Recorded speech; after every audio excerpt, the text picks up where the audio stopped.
Hello, and welcome to episode 67 of the Nerds at Large Gaming Podcast. I am one of your hosts, Darby Hallman. I'm Jeff Mayo. Jeffrey, how are you doing this fine Sunday? Earlier I was thinking my days like, what day is it? Sunday, that's Sunday, the one. Sunday. Sunday. How you there's doing? football. I mean, you're wearing Bengals. There's football. Yeah. Go Bengals. Hopefully we can beat the Panthers this week. Yeah. I guess to anyone, like, everyone knows we're from South Carolina, so that probably just seems like I'm going against what's supposed to be our home team, but I've never had any, like, connection to Panthers. It's just like, they're just there. Yeah. They're a North Carolina team, man. I don't care, so I'd choose an Ohio team for some reason. Yep. It was mostly just because I have cool uniforms, but how are you doing today? Pretty good. How about you? I'm doing all right. I'm ready to talk about some video games. Video games. Before we do talk about video games, I do want to say just a sort of self-promotion thing that I'm kind of excited about. I recently joined Twinfinite, which is a video game website that talks about video games. And has more followers than us, for sure. More followers than us. That didn't take much to get there, but they have considerably more than us. No, I'm super excited about it. I'm going to be writing just a few things a week over there. It's kind of a side project thing for me, but I'm very excited about this opportunity and being able to, have people actually hear, like more people hear what I say. So if you want to follow all my writing over there, it's twinfinite.net. And it's going to be exciting. Yeah. I am a video game writer now, Jeff. I did it. I made it in the world. You liberal writers, get out of here. I know. Well, Jeff, have you played any games this week of note? I have. Cool. Was it Dragon Quest? I'm just taking a shot in the dark. Yeah, I was able to actually play some. I played about 6-ish hours, maybe. Okay. 6 more hours. Yeah, a lot of fun. I got some more party members in the first two. Got those for people who have any familiarity with Dragon Quest XI. The twin sisters, even though one of them's a little girl. There's magic stuff going on. Okay. Let me put it this way, at least. This is the good thing about Dragon Quest. When I say that, and it's a JRPG, you probably think one thing. Dragon Quest isn't like that, luckily. Good, clean fun. Yes. For the most part. I saw a few questionable. They're puff stuff. Yeah. That's Japan. Yeah. That's not too extreme, though, luckily. Yeah. But yeah, having a really good time. The combat's definitely, Belson's opening up more now that I got more party members and just more different spells and techniques and all that kind of stuff. Yeah. I mean, I imagine this is a game that kind of slowly unravels. And slowly gets now, right after I got those two, I'm already on the path to get my 5th party member out of 7. Nice. So that's awesome. And I finally have to do the thing I didn't know I had to do. Though I got an explanation for it. I'm gonna have to grind some. No, in a traditional JRPG. What? No, honestly, this is more on me than Dragon Quest because I'm stuck at a boss, and it's supposed to be a hard boss anyway. Apparently, I kind of looked at the little things online to get an idea. But it was late when I got there, and I was just I knew it was gonna be there just because of the story. Yeah. And I wanted to just kind of get there and see, so I kind of bypassed a whole area of monsters. Jeffrey. I just wanted to see. I know. Yeah. Then see if I could beat it, blah, blah, blah. So I got manhandled. I mean, that's good to know. I like that, you can't skip everything in the game and still beat the game. I'm glad it's not that especially since I'm on hard mode with the monsters and stuff. So I'm going to have to spend a little while grinding, which, again, that's on me than the game. More on me than the game. Yeah.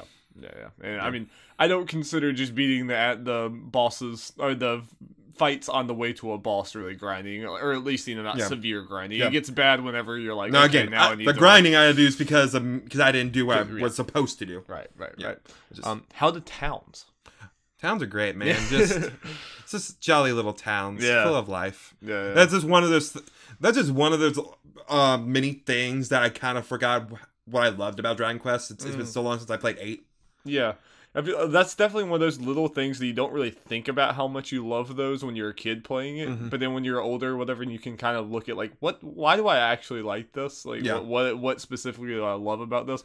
same thing with for me is more with Final Fantasy. Just it is like going into these new areas that look completely different, and there's just like, this vibrant stuff and all these like people living their lives. It's super cool, and it's always the kind of thing. When I get to a town, I spend probably at least 30 minutes just going around the town, looking for all the treasure chests, breaking all the pots I can, talking to people. Of course, smash those pots, man. Yep, going to shops, seeing what weapons I could buy, and doing a whole bunch of stuff like thinking, okay, what can I afford? What can I make using crafting? And what's the best thing to do?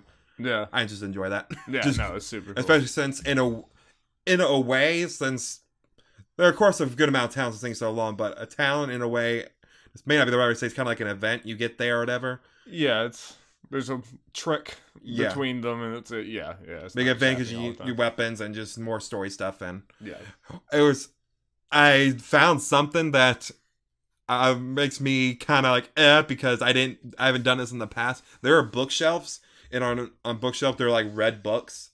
They're red just to identify, hey, you can click on this. Right.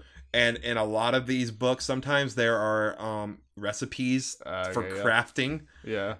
And I'm just happened to, I think it was in the hotel in the town I was in, pick up the book, and I got recipes for like 5 different things. And I was like, oh no, how many have I missed? It's like, at this point, there's no point in going back because I'm probably over leveled. It's one of those things. It's probably, there's so many of them, you'll probably be fine. Yeah, I know. But the stuff I got from the recipes. So I definitely had that in like Divinity Original Sin 2, because like you get so many books and get so many different things that you're picking up, and like I go through patches where I'm pretty lazy about it, and I'm like, I just get a bunch of books and I'm like, I'll read those later or whatever, and then I don't for a very long time, and I go through these like really hard sections, and then it's like I'm finally in a town, and I'm like, okay, I'll read these recipes. I was like, oh, I could have used all of this. This would have been so good about an hour ago. But yeah. Usually when I get a recipe, I kind of go to where I can craft and just see what it is, just in case. I think we all like, it's weird with these games, these RPGs. They're so like complex in certain ways. Like you legitimately kind of have to have some discipline and have some like order to what you do, or you just get lost, or you like, miss out on things you could be doing. Also, I'm kind of happy. I'm not even trying, but whenever I do get a new recipe, like I've never had the problem of when I'm trying to craft something, I don't have the materials for it.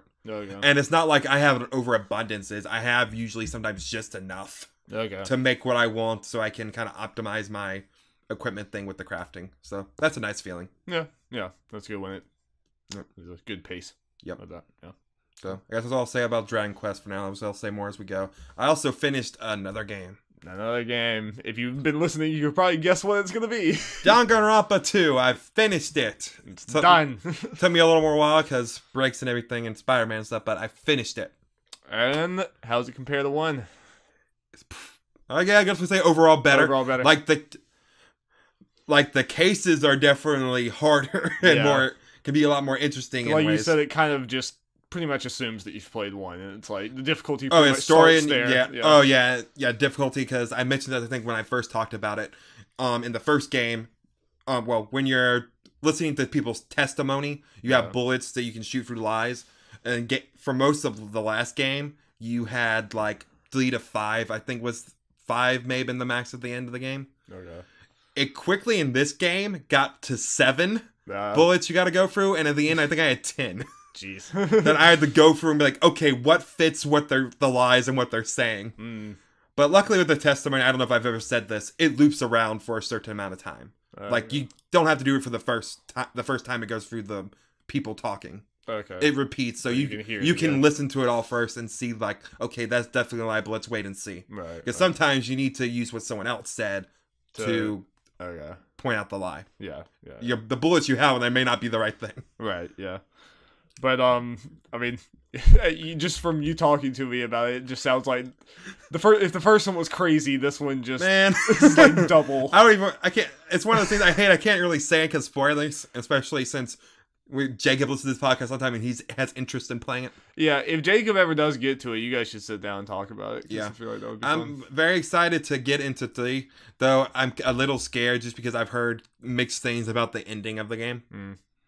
Yeah, we'll see. Like, make your own. Make your own. Yeah, no, it's probably say here. Fair amount of people saying it kind of ruined the last game story wise for them. I'm like, oh no, that sucks. But then I hear people love them. Like, oh no, what will I be? Well, do you already have the game? Oh yeah, I got it was on sale a couple weeks ago for $20 or something. So I was like, and it's still normally $60. So I was like, I'm just getting this now because I know I'm gonna play it. Yeah, but.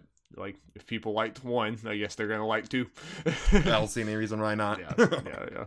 We'll see. I think it's a testimony of how much I did like it because I was able to go straight into 2 and still have plow straight through. Yeah. You say you're gonna take a little break before 3. Yeah, I'm gonna play some Dragon Quest and some other things.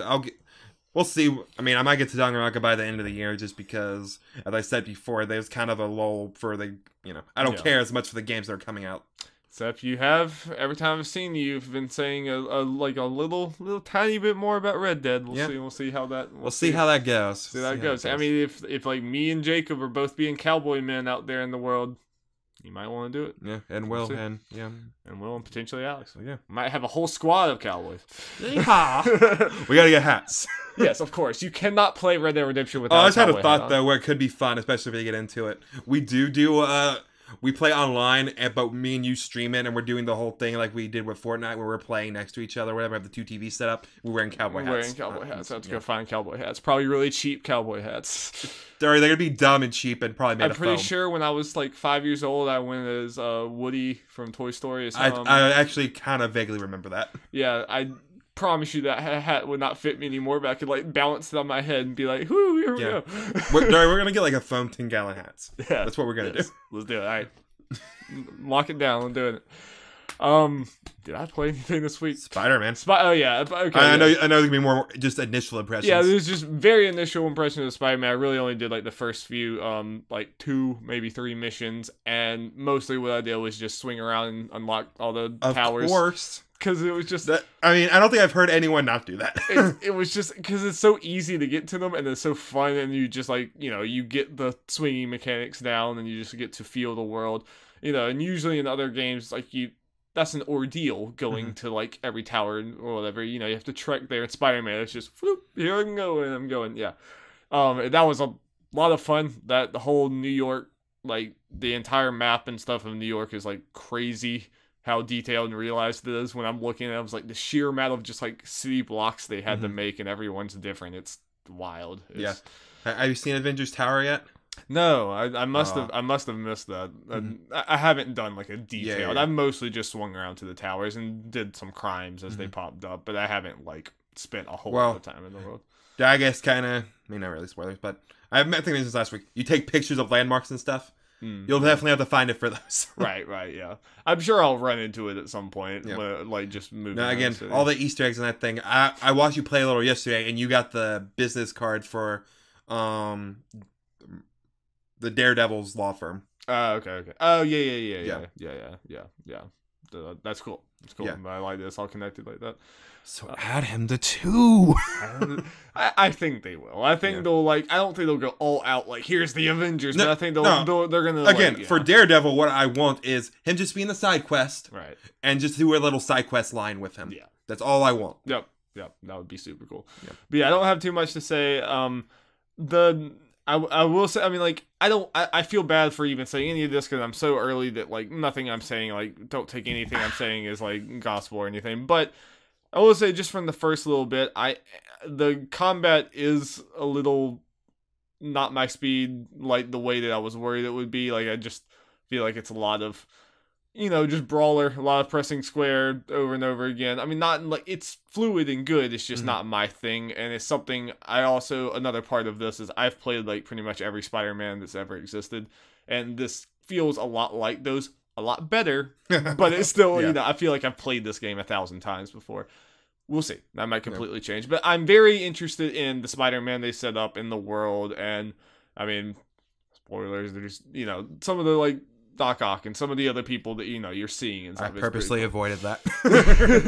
There's just, I mean, nothing's there's just the different like enemies they're setting up and all that stuff. Yeah. I asked quickly, Dr. Octavius is your boss. Yeah, this is literally like the first, which was a nice little thing. Since I had no idea that was a thing.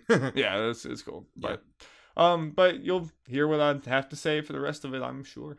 And Jacob is also playing it. Yeah. And if Will's still playing it, we could have a 4-person spoiler cast. That would be crazy. Like the first and probably last time that'll ever happen. Except for maybe Red Dead if I got into that. Yeah, except for maybe Red Dead. That'd be crazy. Man, part of me, I guess we'll get into it when we get to the Red Dead Online thing. Just the more I'm hearing, it's like, I'll probably, even if I haven't played it, just enjoy it for what it is and just appreciate all the game stuff.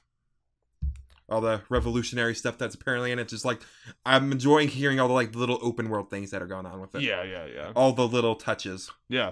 And I think it'll be, also I partly want to do it because I think it'll be great because when it comes to Game of the Year time, we'll have, if it's me, you, and Will again, when we get to the probably eventual Red Dead versus God of War thing, we'll have all three of us to at least be able to debate it. That would be super cool. We'll have, and if it comes, we'll have a tiebreaker if it needs to come down to that, just for the fun of it. Spicy. You get exciting, and it'll be really boring, or I'll just like, God of War. Yeah, you never know. Never know. Will could just really be in the Cowboys. Never know. Might really be in the Cowboys. All right, Jeff, let's get into that news. News jingle. Jingle. So we're going to start out with some bad news. Actually, two things of bad news. Like, severely bad news. Severely bad news. Severely bad news, yeah. But, yeah, let's get into it. This comes from Megan. Oh, no. Why'd you pick this, Darby? We can't not pick someone. They can't help their name. I'm joking. Farakmanish. That H is probably so sorry, Megan. Megan from The Verge. I apologize, Megan. Telltale Games creates episodic adventure games like The Walking Dead, The Wolf Among Us, and Batman: The Enemy of Then. Laid off approximately 250 employees today as part of what the company is calling a majority studio closure. According to multiple sources The Verge spoke with, employees were let go with no severance. Quote, today Telltale Games made the difficult decision to begin a majority studio closure following a year marked by insurmountable challenges, the company said in a statement. A majority of the company's employees were dismissed earlier this morning. End quote. The company will retain a small team of 25. These remaining employees will stay on to fulfill the company's obligations to its board and partners, according to Telltale. The final season of Telltale's award-winning series, The Walking Dead, kicked off last month. The second episode is slated to launch next week. Staff were informed of the layoffs today and were given roughly 30 minutes to leave the building, according to one source. Telltale had previously announced a second season of The Wolf Among Us in a game based off of Netflix's wildly popular show Stranger Things. The company has not yet commented on the status of the project, though the outcome seems dire. On Twitter, one former writer wrote, I'm so sad we won't be able to show you all Wolf. Spoilers, those were canceled. Yeah. And this comes from Matt Kim from US Gamer. We previously, and this is just like an update after all this stuff, like the most recent update they put up, instead of the whole thing. Yeah. We previously reported that a skeleton crew will remain behind to complete work on The Walking Dead final season. That information was inaccurate. Sources who wish to remain anonymous explain that there's a skeleton crew at Telltale, but they will be working on the Minecraft story mode project for Netflix. In fact, the Walking Dead team was also laid off today, and the Walking Dead final season will not be completed. This matches with the statements issued by Telltale Games, where the company promised to fulfill the company's obligations to its board and partners. Our sources say the Walking Dead final season is set to end after the second episode launches next week.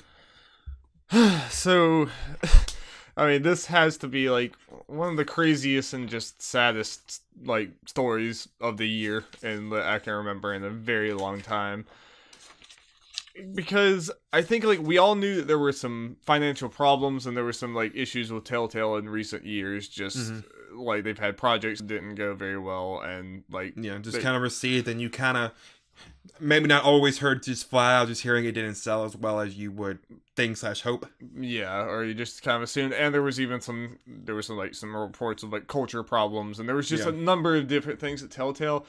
But I don't think anyone ever expected for it to be bad enough for a sudden closure like this. And the biggest thing for me is just how, like, obviously this was something that built up to this, but there were people, like, on Twitter that were saying, like employees were hired, like, last week. Yeah. And just so as an obvious, these tweets started mentioning are all from former employees. Yeah, they're all, like, former Telltale employees. And there's people that were, like, literally hired last week, like, moved here with their family and kids and stuff, and now immediately don't have a job. Some of them not stuck even, in the Bay Area, which is expensive to live in. You can't stay there without a job for too long, and a lot of these don't even have severance. No severance. Their healthcare ends in a week, and So that screams like something must have happened sudden. Like something happened like that day, and they're in the middle of the last season of The Walking Dead. It was just like, God, I like cannot even imagine being in that situation. And luckily, there have been a lot of like other developers like Blizzard and Ubisoft, and there's been a number of other ones that have been reaching out to Telltale employees, which is great. But obviously, there's going to be some. Not all of them are gonna get hired, and yeah, it's really, really, really, like really unfortunate and really crazy. I mean, I know that's what everyone says, but yeah, it's true. It's crazy. And I don't know. Like, I don't know where they go from here. There's obviously people who like bought season passes for The Walking Dead. I think there was only one other episode that was supposed to come out. Let me just fact check how many episodes. I might be wrong. I thought I remember it only was supposed to be a 3-episode thing, but obviously episode 2 is coming out soon, or Tuesday, I think. So I don't know what's going to happen with those people. I don't know if they're going to even have the finances to refund those, or what exactly is going to happen. But I don't know. There's been like 4 episodes. So there's supposed to be 2 other ones. And the fact that that's going to be like left on like on a cliffhanger now, and just the fact that Telltale in 2013, 12, whenever that was, the first Walking Dead came out, they were like on top of the world. Won Game of the Year awards and all that kind of stuff. Yeah, and you just assumed a company that was like, you know, doing all these licenses, they were just working with Batman like a few months ago, basically. I mean, maybe it was a little longer than that. No, I mean, you would, it's kind of weird to think a company that worked with Minecraft, Marvel, DC, The Walking Dead, and everything else they worked on, just had all these roles. That doesn't sound like the sign of a failing company, or a company that's on the brink. I don't think we said it today, but reports have come out that The Walking Dead Season 1 and Minecraft are the only projects they've done out of all of them that actually turned a profit. Yes. And that apparently Stranger Things was like a last-ditch effort to save the company. And that deal fell through, and that was definitely part of it. That might have been the final nail in the coffin. Yeah. I mean, these are very talented people. I think it's evidence of, like, you know, a small company that expanded to like far too fast or in too many different directions, trying to like, you know, trying to get a hit. Not enough. All the projects were in the right way. Or like focusing on the wrong. I mean, it's easy to do the post-mortem now in hindsight and be like, yeah, you should have, maybe you should have. Especially since we don't know all the details we've got. Exactly. I mean, there's gonna be, there's gonna be an amazing Jason Schreier article at some point. Once he gets back from the honeymoon. Yes.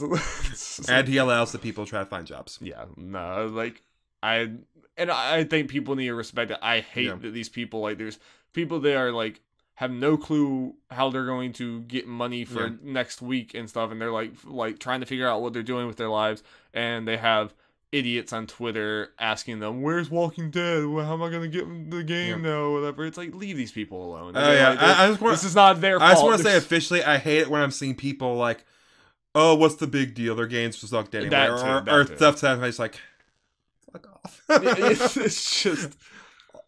Over 200 families are affected, man. Yep. I mean, it's fine if you didn't like some of their games or whatever. It's still human beings. These are human beings that are dealing with this. It's like, I think we can be pretty unequivocal in our stance. Yeah. that is messed up. But I don't have too terribly much to say about it. It's just, it felt like a gut punch where it's like, you know, this is, you've just known Telltale. They've just been like mainstay of the video game industry for a while now, and for that to just go away that suddenly and hurt that many people is... Yeah, again, I'm sure we'll end up talking about in the coming weeks, months, whatever, about, you know, stuff related to this and what's going to happen with the final season of The Walking Dead as far as how that's going to be handled. I'm very interested to see, because I don't know what technically the rules, laws, whatever it has to do, because it's kind of like, I don't know. Like, if they actually legally owe anyone anything, or if, you know. Yeah, because I can't remember where I heard it. I feel like someone was talking about it might be different because it's called a season pass or something. If that makes sense, I don't know. Yeah. I could see it getting hairy just with... Yeah, and especially... And I thought the front about it. At Sony necessarily because, this stuff hasn't happened yet. It's not official yet. Yeah. The Walking Dead is not officially canceled technically yet. Right. But Sony's a little more anal about refunds. So I wonder how that's gonna go, or even they technically, if they will at all. Yeah, or even if Telltale can get, or if anyone can give refunds because half the stuff's out, or how that will work, or they'll give half back. I don't know. I wouldn't be surprised if there's something in the fine print when you buy these things where it's like, you can't, you're buying this, but we don't have to. You know what I mean? I could see it being where people don't like, and I just don't even know if there's where the money's going to come from to give these back to these people. But maybe, because Telltale, I don't think it was actually in there. Telltale filed for bankruptcy. Yeah. It's like this is a real deal, and the people we're thinking maybe the 25 people left over were maybe working on The Walking Dead, but it sounds like they're working on Minecraft just because they're legally obligated to, and it's everything else is canceled. Yeah, again, we don't know all this stuff, so I find it weird that they have to do, but Walking Dead. Who knows with all these deals and stuff? I mean, it could. I agree. Have a completely different deal with them, but all this pretty much all of this is with a grain of salt. We don't completely know. Because some of this technically not official, but but good sources are and it's coming from employees and good sources like for US Gamer and stuff. So if things turn out differently, we will say so for sure. Absolutely. Very sad. Yep. We're gonna continue the sadness. This comes from Kevin Knezovic from GameSpot. Capcom Vancouver has been shut down. The studio, which was best known for its work on the Dead Rising series and the short-lived Puzzle Fighter mobile game, has ceased operations effective on September 18th, and its current projects have been canceled. Quote, Capcom is currently reviewing the allocation of its development resources that support the production of world-class content, a Capcom spokesperson told GameSpot. To support this objective, new R&D facilities and annual hiring have been underway at the Osaka headquarters. In consideration of this process, as a result of reviewing titles and development at Capcom Vancouver, Capcom has decided to cancel development projects at the studio and will concentrate development of major titles in Japan. As part of this overall direction, the CV studio will suspend operations effective today, so the current staff will be laid off and the office will be closed. We appreciate the hard work and contribution of all the studio team members in creating unforgettable gameplay experiences for the Dead Rising series and Puzzle Fighter. And this next part comes from Shibana Arif from IGN. Capcom has announced that it expects to incur 4.5 billion yen, or about $40 million US, in losses following the termination of a number of projects at its Vancouver studio. And then Capcom goes into saying after that because of the success of Monster Hunter World, they don't expect this to change their forecasts and far as their earnings and stuff. Which is also pretty wild. They're losing $40 million, but Monster Hunter is doing so well that it doesn't. Get to that. It doesn't even matter in the bottom line. Man, but we'll get to Monster Hunter's success later. Yeah, we'll talk. The important thing is, again, another studio shut down, and kind of understandably, Telltale completely overshadowed this. Yeah, I mean, just Telltale was a little more surprising and just big nature or whatever, but this is also, it's horrible anyone losing their jobs, obviously, at any point. And, people really like the Dead Rising series. I know it just had some problems not completely knowing what it wanted to be in the last few titles, and I know it's been a little mixed, going back and forth. Mm-hmm. Obviously, the first one everyone loves, and I think the second one people like, and then just from there, just people liking a little less and less. A little bit less, but they couldn't get the tone exactly right for the last couple. Yeah, but it's not the most surprising, but I also wouldn't have been surprised to see Dead Rising have a resurgence and have finally get probably nail down its tone as goofy. And just going with that, but it's sad, and it's kind of I hope. I mean, I'm not saying this is what's happening because just business. Who knows what's Capcom has to do what they have to, what's best for their company and stuff. But just I hope we don't get back to kind of arrogant on top of the world Capcom, where it's we have Resident Evil and Monster Hunter, screw it, we can do whatever we want. Screw it. And Devil May Cry. We could potentially get there because, they're the top of the world because, if we discussed these before, starting with Resident Evil 7, that did really well, despite Capcom kind of saying otherwise. They kind of said otherwise with Monster Hunter, and then No. That's obviously not true, especially with PC, with Monster Hunter PC, but...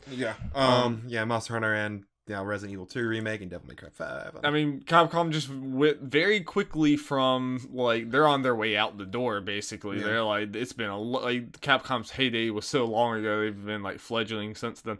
And then suddenly, like, now they're, like, Monster Hunter quickly became their top-selling game of all time, and now it's just continuing to sell more. And that's just, I hope that they understand that to keep their goodwill and stuff, they still do have to, you know, they have to treat these, like, smaller developers right, and, like, treat some of these other franchises right, not just lean into Resident Evil and Monster Hunter until they milk it dry until it's not good anymore. You know, that's what I worry, is that in 10 years from now, we've gotten back to the point where it's like, Resident Evil has gone off course, or Monster Hunter has gone off course, and it was just like, you know, Well, this one I haven't followed as much because, again, it's not quote unquote as big of a deal as obviously people as much. So I'm hoping, of course, that these people land on their feet and all that kind of stuff. I imagine it might be kind of similar with Telltale, where people, they might, hopefully they're being swooped up by different studios and stuff. Yeah.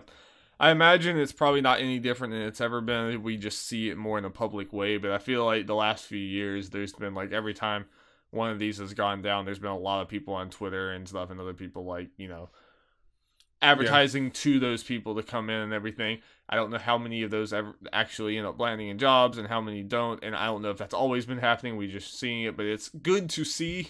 I can imagine it happening more just because now these closings and everything and layoffs and stuff are more out there. Yeah, and just the way the internet is. People in general are more aware of these studios, where back in the day it was like you knew the game, but you didn't know the studio making it. You might have known the overall company, like it's like Capcom made this game. You wouldn't have said Capcom Vancouver. Right, yeah. Capcom Vancouver wouldn't have even been something you would think about. And even even Naughty Dog, back in the day you'd be like, yeah, Crash, and you'd be Naughty Dog, you'd be like, who? You would be like, the most you might have heard is like, the Crash guys. Yeah, exactly. It's a different thing. Now you kind of feel like you know these in a way. Like Ninja Theory, like going and putting these heartfelt, like, documentary things, or like dev diary things about Hellblade. It's like, I feel for them. Like, I want to support them and stuff. So we're in kind of a different thing of when Ghost of Tsushima, everyone's like, this looks pretty cool. And then you see Sucker Punch, like, oh, yeah. yeah. We're in a different age when it comes to that. And I think another byproduct of that is, people reaching out to others, because it's just, you're more aware of it. I think there was definitely, in the early 2000s, Capcom Vancouver could have closed and we probably never would have heard about it. And, sad stuff. Indeed. Can we get out of the sad, Jeff? Yes. Actually, I haven't read all these details, so I'm going to imagine it's not sad. No. This comes from Tom Mayer from Twinfinite. Rockstar Games announced today, or this past week, that the multiplayer component for the upcoming Red Dead Redemption 2 will be called Red Dead Online and is launching after the game is released. Few details were given about the online connected mode, though it will allow players to explore the open world of Red Dead Redemption 2 together. The online mode will be available for all Xbox One and PS4 owners of Red Dead Redemption 2.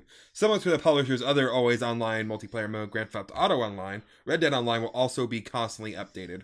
Quote, Red Dead Online is an evolution of the classic multiplayer experience in the original Red Dead Redemption, blending narrative with competitive and cooperative gameplay in fun new ways. Using the gameplay of the upcoming Red Dead Redemption 2 as a foundation, Red Dead Online will be ready to be explored alone or with friends, and will also feature constant updates and adjustments to grow and evolve this experience for all players. End quote. Red Dead Online is scheduled to launch sometime in mid-November, which places it a few weeks after the game releases on October 26th for both platforms. It is being built as a public beta, and Rockstar says there will inevitably be some turbulence at launch, considering the problems the publisher had with the initial launch of GTA Online. Yes. So honestly, not a whole lot of things we didn't know. It's more just they're actually saying, like, addressing, hey, this is the title, which you probably could have guessed. Yeah. Here's when it's coming out, which is I guess technically the biggest news for this stuff. Yeah, and it's similar. I mean, all of this is similar to GTA 5. Online's not launching with the game, which I think is kind of smart to, like, let the attention be on, like, let people get on Red Dead and the single player, and in that way you kind of get two different launches almost. You get two different sets of headlines. You stay in the. Yeah, I mean, Red Dead's going to be staying in the headlines for a while, but that just adds on to it. Like, hey, yeah, like you said, two launches. Yeah. And pretty close together. And because it almost is billing it as, like, it's two different experiences, obviously. Yeah. which I kind of like, but still. But I'm very interested to see like how this is, and especially when people get in like in that initial beta phase and everything, how this turns out and how similar it is to GTA 5. Yeah. Which obviously a lot of the messaging right now is very similar to GTA 5, so it might be more of a carbon copy than we think, but I imagine that there's gotta be some differences. Like, I'm curious what they do, because we've talked about it a lot. Like, I expect this to Red Dead Online to be great or whatever, and like it be enjoyable like GTA Online and be successful. Just maybe not to that level, or at least with the being a success, because again, with the cars and as weird as just the cars and all that kind of stuff, feel like it goes better with a whole big open online thing that you continuously come back to. But that's my opinion. We haven't seen this, so yeah. Good to see. This could be fun. This could be just a fun online thing for us, potentially as friends. Could absolutely be. I just had a thought. I could see potentially, depending how like big this is and all that kind of stuff, and how much, like, if we're really into it. I just had the thought maybe I could see Olivia potentially getting. No, this could, especially after like how much we've been playing like Monster Hunter and stuff. Like, this is definitely like, I mean, it's not a new concept to anyone but us, really. But like playing these online things with 4 people going through it, and especially with something like Red Dead, it will be going through a little more of a story. It'll be, it'll be a little different experience than Monster Hunter, and it could be a really cool thing for us to all jump in on. We could have like 5 people with us probably, like, and go. I think it could be super cool, and I really hope it does have like kind of that Red Dead like spin on GTA 5 Online. And I'm interested to see, is it going to be like a story that you're going through? Is it going to be like, like Heist they did, where it's like every now and then they're just putting out content for Alright, we're going to rob some trains. That's all I'm saying. Heck yes, we're going to rob some trains. Yep. Next story comes from Jake Green from US Gamer. Sony has announced that you can now download PlayStation Now games to your PS4. Up until now, PlayStation Now has only offered subscribers the opportunity to stream its large library of games, so the reveal that they can now download these games to their PS4 console is a pretty big deal. There's a catch, though. While PlayStation Now users can download games onto the PlayStation 4, not all games are eligible. First off, it's only PS4 and PS2 games that can be downloaded, with PS3 games still being streaming only. On top of that, the new feature only includes select PS4 games, though it does look like all PS2 games are up for grabs. You can stream and download eligible titles at the same time, and a PS Plus subscription is not required to play multiplayer on these titles. Now that's cool. That is cool. Yeah. Even if you're playing downloaded games on PlayStation Now, you'll need to connect to the internet every few days to verify your subscription. The PS4 games that fall under the new download banner include Bloodborne, God of War 3 Remastered, NBA 2K16, and Until Dawn. It's clear that this is an attempt by Sony to rival Microsoft Xbox Game Pass in backwards compatibility, both for which allow users to download a wide selection of Xbox titles. Yes, I think this is like... This is a move they should have done a while ago. A long time ago. It's a long time coming, and it's not all the way there. It seems kind of random in the way that it's like some PS4, all PS2, no PS3 whatsoever. Yeah. Like, I don't really get exactly... Just, I mean, unless there's some technical issues where I don't understand. And there might be, but yeah. Though I kind of make me feel part of it is not that, because why select just some PS4 games? I don't know. No. Just go all in. It's weird. It's just make people happy. Even the whole going online every few days thing is not. I mean, it's kind of annoying. That's doing where Nintendo is and all that kind of stuff with the online thing. But it's not the worst thing in the world. I mean, I think at this point it's just PS Now has been established as something that you wouldn't get if you didn't have an internet you can connect to and stuff. Now I'm like, it's still annoying. I'm not justifying it. It's just, Now I'm like, hey, let's see what games they have on there, the price and all that stuff, because I don't feel like I've heard about PlayStation Now forever. Not saying I'm going to get it, but I could see PlayStation Now morphing into a service that we actually want to get at some point. Yeah. Like, I mean, same thing even with, I know we don't have it, but Xbox Game Pass is quickly becoming something we would want. Like, again, especially since you have a gaming piece laptop that can actually run things. If we actually cared a little more about, Xbox first party things, we would have that service at least periodically. Yeah, it would at least be jumping on and off. And I could see that, because I was looking through like the PlayStation Store and stuff, and like saw like the Sly collection or whatever that you can get on PlayStation Now and stream and stuff. That's cool. I mean, it's cool to be able to have, like, I can play these games that are not available on the PS4 on the PS4. I guess just out of curiosity, does that play the Sly collection count as a PS2 or a PS3 game? I don't know what it said, but I mean the collection it'd be a PS3. Okay. So I guess I don't know because it was technically a collection of PS2 games. You get what I'm saying? Yeah, but I imagine it would be counted as a PS3 game. Yeah, I hear you. Because that makes sense. The collection was its own thing, but maybe not. I don't know. My question was, can you download it? Yes. Or you have to stream it. That would be cool. And the downloading thing is definitely cool. Just for streaming is not all the way there yet, and streaming games can be. That's like, kind of my thing problem. that gives at least the Xbox Game Pass some edge. I'd rather just download these games so I don't have to worry about the internet connection, that kind of stuff once it's downloaded. I wouldn't be surprised if PS Now ends up getting to the point where you can download, if not everything, almost everything. It has to get that way at some point. I think so. I mean, I think this is them stepping in that direction. I don't know exactly what the holdup is for it to be summoned off. I mean, the selection of games it's kind of weird, just those 4 games, but I guess those are good games. I don't know all the games they have on there. Those are good ones to pick. No, they are, and I imagine they'll get more and more. But they're also just like, if this is them rivaling, which it obviously is, rivaling Xbox Game Pass and backwards compatibility, they're definitely not there yet. Like, Xbox has a pretty big catalog of backwards compatibility games at this point. That's part of their Xbox's pitch now. It's like, hey, we play all this. You can play everything from back then, and even what PlayStation Now has, even just streaming and stuff with PS2 games and stuff, is not anywhere near the back catalog that they have. I mean, they have Sly. That helps a lot for me. But they're not at the point Give me where my random PS2 JRPGs, PlayStation. They might. I mean, you should check what they have on there, but still, it's still streaming. It's still a lot of that stuff, and I don't know. We'll see. You know what? Screw it. I'll say this. I'll probably end up forgetting, but help remind me. I'll look at it and give my report next week. Do you even know what the price is for PlayStation Now? No, I'll do that and bring it up next week. It won't be news to a lot of people, but screw it. Let's just have a fun little talk about it. I'll just watch, like, me and you will finally decide to buy it, and we'll buy, like, a 6-month thing or something, and then they'll be like, oh, we're canceling PlayStation Now and not refunding you. We'll be like, oh, cool. Thanks. Thanks, Papa Sony. Cool. Okay. This next thing comes from Shibano. I read from IGN. PlayerUnknown's Battlegrounds for PS4 has been spotted on the Korean ratings board website, signaling a future announcement. Almost a year after Bluehole was in talks with Sony after possibility of a PUBG PS4 release, Twitter user Nebellion has spied the title listed over on the Korean ratings board, suggesting that the game will finally be launching on Sony's console. That's kind of the news. It's not really that big a surprise that it's coming, but it might be more imminent. Yeah, the Korean ratings board thing usually points to it's happening. Yeah. So, that might finally be happening, and God, this felt like this was, like, a year ago, this felt like a lot bigger of a story. It was coming to PS4. PUBG still, from what all I can tell, is doing well. It's just massively overshadowed by Fortnite, and we haven't talked about it because we really don't care about the game that much.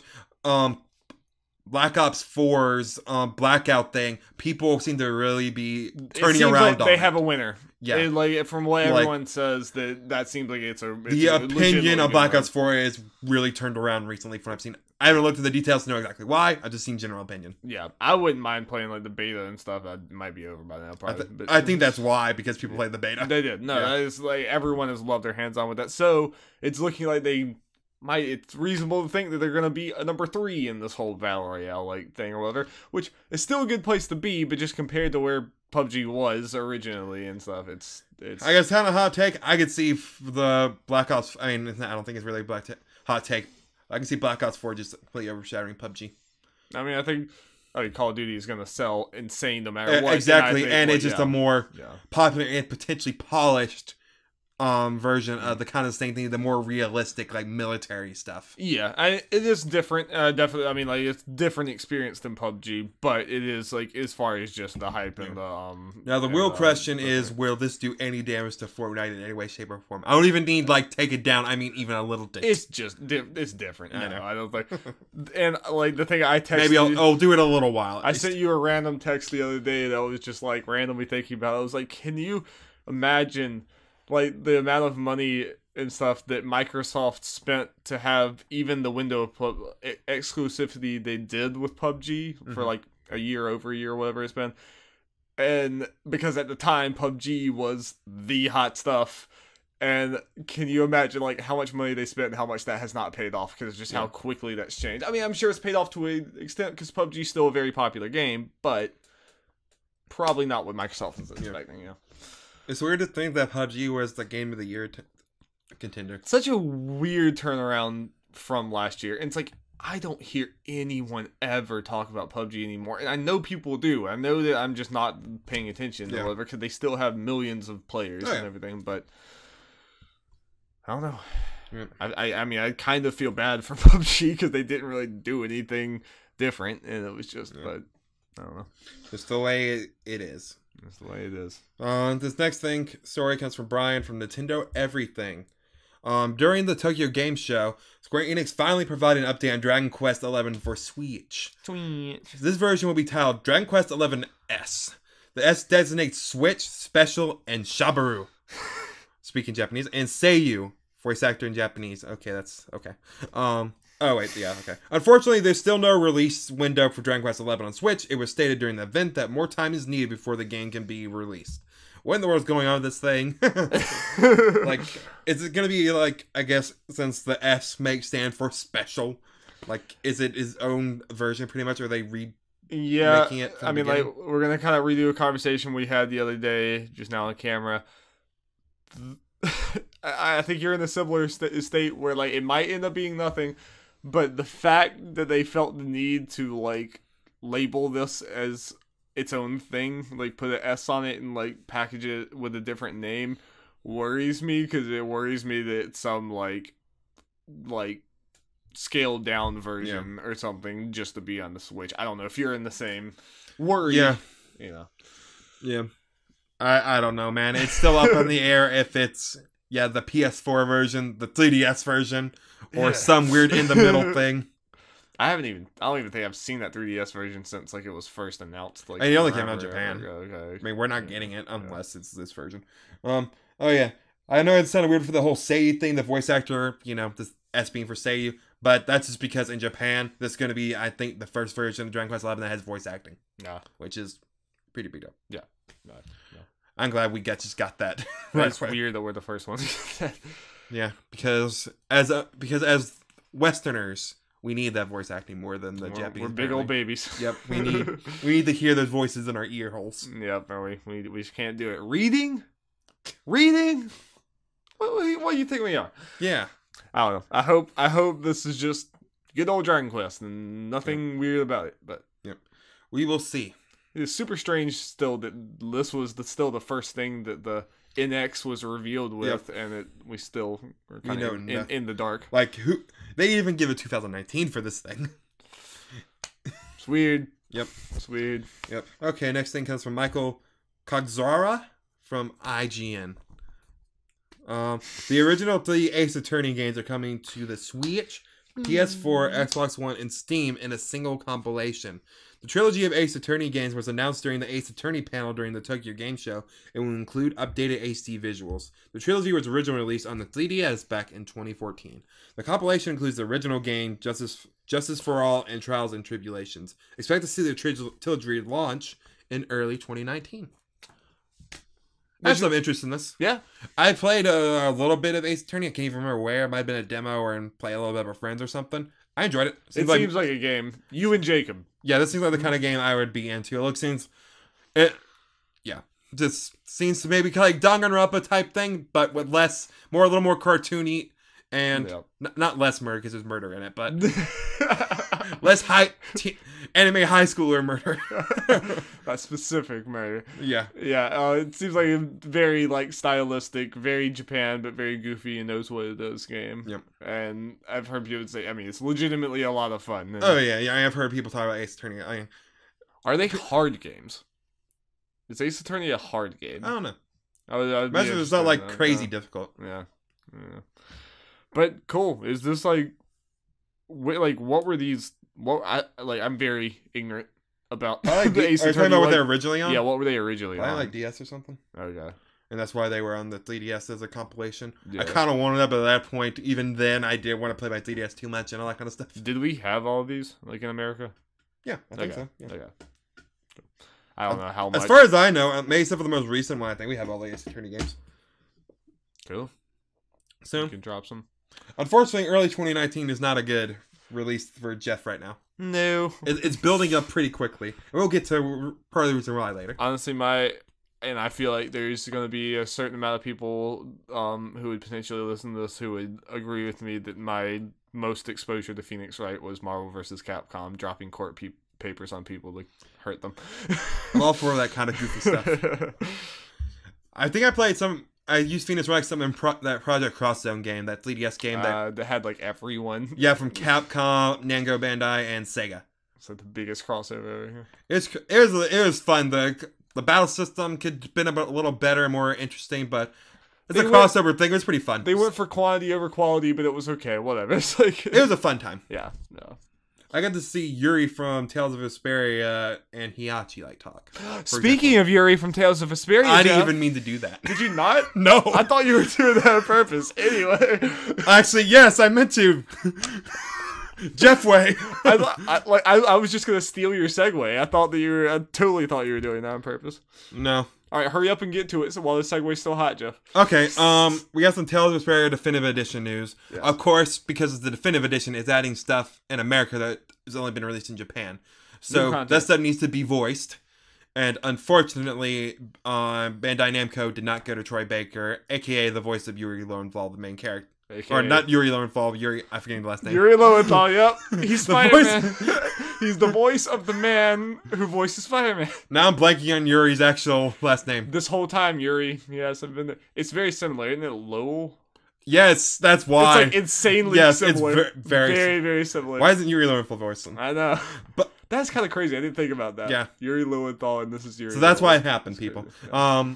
So yeah, Troy Baker is not voicing the new scenes in Tales of Vesperia Definitive Edition. And me and Darby, right before this, watched some clips that back to back had like a clip from our original game and a new thing, and it was pretty obvious. It's pretty obvious that it's someone else. And whenever like someone pointed out on Twitter, and the reason why this kind of got drummed up was Troy responded to it, and he was like, "Oh wow, yeah, I had no clue this was happening. I definitely would have loved to play Yuri." He's like, "Yeah, I love the character, yeah." And all that stuff. And so, a lot of people were like mad about like, look, he wants to play it and everything. And like, I'm definitely in the camp where it's like, yeah, it is disappointing. Obviously, I love I love Troy Baker and would love for him to voice like everything, and I love his in a way, Yuri's like one of his big break type situations. Probably that like Persona 4 at the time. It's probably the one that a lot of people don't even know about. Like, yeah. Or at least like the stuff his fans now probably don't know much about Tales of Vesperia. It's two different camps. Unfortunately, that's kind of close. That's more down in his list of notable voice work. Yeah. Oh, and that is also probably part of why they didn't get him, is because I imagine a week of Troy Baker's time, or even a few days of Troy Baker's time, is probably expensive as hell. And yeah, I mean, imagine... again, we don't know. Like Troy says, we're like the voice character, and yeah, I guess we don't know like if he would have taken a pay cut or. And I imagine, and when I'm not even like, this is not. Or at least this is not me trashing Troy Baker for any of that. Troy Baker's time is worth a lot. Like, he is in the high-profile things, and he is way in demand. For him to take a few days of his time should be cost a lot of money, because he is a very big deal. I'm honestly very, very talented. Yeah, I'm honestly attacking like Bandai Namco or that. I guess Bandai Namco, the most you can say, should have at least gone out and maybe asked Troy Baker if. Like, maybe you could have come to some... At least have a negotiation with him. Yeah, I do agree with that. The fact that Troy was like, yeah, I had no clue this was even happening. Like, that does kind of suck. Which is... I mean, this is kind of weird because I might be remembering wrong, or things might be been different, or whatever. But I remember reading some interview with Troy saying, like, he recorded lines for this stuff, like, years ago. When this potentially was going to come to America. But maybe they just didn't do everything. Which also makes me think that this is a little bit of a wait-and-see thing for me, too, because, like, I have a feeling this is not going to be too many lines that are like this. Like, I have a feeling this is mostly for... There's, like, a new character that we didn't get in America, but I think most of these lines are just, like, introducing that character, and then the rest of it will be just his lines from the game. And because... not many lines back then in Tales games were recorded. Most of it was just not written. like today. Yeah, it's not like we're like almost every line. It's very different. So I have a feeling it's not going to be that big of a deal. I think there's going to be a few here and there that look different. And they probably have a very limited budget when they're being told, okay, you're going to make the definitive edition and port this over to Switch. But you don't have like a game budget to do that. You probably have a smaller budget to do it. And maybe Troy Baker doesn't fit in there. I agree they should have talked to him, but It's what it is. We're still going to get in January. Oh, yeah, we're still going to get it. I mean, the vast majority of the game is going to have Troy in it. And, I mean, it is a big deal because I do think that his voice acting with Yuri is the best that I've seen in any Tales game I've seen ever. Like, obviously, I haven't played all of them, but I've seen a lot of them with you. And I think his character and his voicing of it is... Yuri, top tier Tales character. Oh yeah, speaking of Troy Baker, people probably saw this. I think we need to show you the trailer, Darby, you haven't seen already. It was just revealed, or his character in Death Stranding was just revealed today. Oh, yeah. For this recording. I forgot until I saw in Resetera, the thread for that Troy Baker was already announced for the game. I forgot about that. I remember that. We talked about that. It was probably just like, so, okay, yeah, makes sense. Yeah. Think about it. Okay, next thing, the Jeff time. We're going to talk about Jump Force. All right, do you want me to leave? Sure. Okay, we actually have a good bit of news, Darby. Okay. More than just characters and stuff. Let's jump in. Okay, we'll start with the characters. Yusuke Urameshi and younger Toguro from Yu Yu Hakusho, as well as Killua and Kurapika from Hunter x Hunter, were announced as playable characters. Yes. But I'm very excited about this. I'm forgetting his full name, but Togashi is the mangaka for both these series, and like two of the pillars of Jump stuff. Yeah. So it's really cool. And we got 4 Hunter x Hunter characters, which is double what we got the last game. Wow. Yeah, I didn't think Hunter x Hunter was big enough for 4. When only the biggest Hunter x Hunter is huge. Is it? Okay. It might be more of a Japan thing, but it even has compared to other stuff, a pretty good following in America. Okay. So I imagine we're going to get more Yu Yu Hakusho characters as well. These are only the first 2 announced. Yeah. I know this means nothing to you, Dari, but this means something for Yu Yu Hakusho fans. I want the core 4 people. I hope they actually do that and we get 5 Yu Yu Hakusho characters. How many were in the previous? 3 of them, so that only adds 2 more, which they have been doing that for series, so fingers crossed. They've been putting 5? They have 5 One Piece characters, but I'm hoping they'll add 2 more and just get the, have Toguro as the villain for Yu Yu Hakusho and just have the 4 core main characters. Okay. I want that. Okay. Every Yu Yu Hakusho fan wants that because those 4 core characters are great. Other stuff. Akira Toriyama has designed original characters for the game's story mode. Pretty cool. Yeah. Now, we don't know if these characters are playable or not. Part of me just hopes they're just story characters. Yeah, because it seems like you have so many characters to choose from, and you're bound to be leaving some awesome ones out, so don't waste spots with... Yeah. But I will say, I don't think all of them will be playable if any of them are. One of them is a little robot. It's a navigator, so that's not gonna be playable. One of them's the leader of Jump Force, which is the team your created character is gonna be on. Nice. And I guess the other characters, he doesn't like a fighter. The 2 villain characters I could see fighting. Yeah. I kind of just they're not. They're just there. Yeah. And honestly, and this is I don't expect this to be a top tier story. This gets me a little more excited for the story. It means they're putting at least some more effort into it than maybe J-Stars and other stuff like this, because they're creating original characters for it, and they're putting in popular characters like Light and Ryuk from Death Note into this just for the story. Yeah. I think you have the right expectations of it's just going to be I want a dumb, fun crossover story. It's what I want. I honestly wouldn't expect it to be even much more than Dragon Ball FighterZ, which, know, people are just But this will be even more fun because you're seeing characters that don't interact at all. Yeah. So that'd be fun. A collector edition was announced. The main thing about that is in the European version of it, it showed that there will be had on there 9 DLC characters. Yeah. We know those 9 characters are obviously, so we don't know the whole roster, but we know we're getting 9 DLC characters. Which is kind of cool, but kind of also... It's very early to already know you're having 9 DLC characters. Man, I know I've said it before, but with this stuff, I get why people might be a little peeved, but this stuff we know it's going to happen, so I can't be that mad that they're just going ahead and announcing it. They got to plan this stuff out. Yeah. I get it. I mean, I understand people being mad, and I understand both. Yeah. It is a little weird. Yeah. And unlike Fighters, I'm probably going to get all these DLC characters. Maybe I'll probably get the season pass for this. I just love looking at these. A lot of money on this game. Yeah. I'm not getting the collector's edition, which is $250. And the American version doesn't even come with these characters. I would probably have to have a talk with you if you did. I am not doing that. There will be a closed beta in October, which I signed up for. So Nice.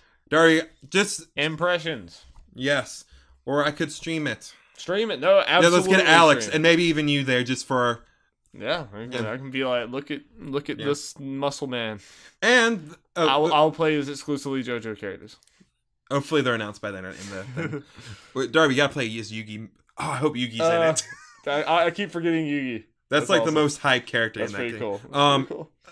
Arguably the most important news, they announced the game will launch in February 2019. So there's my February game. I didn't have one, but now I do. At least it's not January. Again, like Smash, this is one of those games, I don't care when it's coming out, I'm just gonna get it whenever. Yeah. It stands out enough. Okay. So I don't much more to say that. This all kind of has me excited. I'm happy with the character announcements, and we'll talk more. And I like the pace they're doing with the character announcements, because it's been 3 months since it was announced. And we had quite a few, yeah. Yeah, and we have 5 more months to launch. We've had 20 characters from 7 series. So, I'm expecting at least 40 characters, I guess. JoJo. Yeah, we need JoJo soon. I mentioned this before, Yonko Productions on Twitter, which has insider knowledge, and he's the one who kind of leaked the release month beforehand. He hinted at Joseph Joestar from JoJo. That's the old man. Just the basic guy. Yeah, that's the guy. The old man who goes, "Holy shit, holy shit." Yeah, so that's exciting. And just some quick Dragon Ball FighterZ, we don't really need to talk about it. Android 17 was announced as the final DLC character, no surprise. I like the way it looks. It's his Dragon Ball Super Tournament of Power look. And him and Cooler will be released this upcoming Thursday on September 27th. I've asked this a bunch of times, but what do they do about 18 with the fact that 17's a character? I mean... Is 17 still just there? Yeah, I imagine. You have... You know, you can have people fight each other. I know, yeah. I just didn't know if they would change something. But... And alternate timelines, all that kind of fun stuff. It's a fighting game. I don't really care. No, they made a story mode and they had all that. Then we had to be like, huh. It would be cool, though, if you had this Android 17 on your team, because he's, like, in a different outfit. The 17 for 18 changes the outfit. That would be, yeah. Okay, sale time, Darby. Sales time! Okay, just... One thing before we get to the NPDs, which are always exciting. It's been announced Spider-Man...